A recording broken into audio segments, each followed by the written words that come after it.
Whilst cryptocurrency can be an exciting and rewarding investment, it is vital to have an understanding of Web3 security and the measures needed to protect yourself and your fund. Transparency and accountability. CertiK KYC provides identity verification for project teams to help investors make shrewder decisions based on an awareness of Web3 security. Smart contract audits.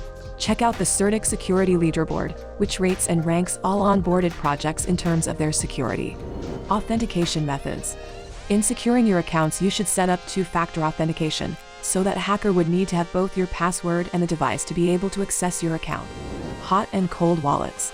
People should hold some of their funds on a cold wallet for security, and some on a hot wallet to allow for a smoother flow of funds. To learn more about Web3 security checklist, visit certik.com/resources.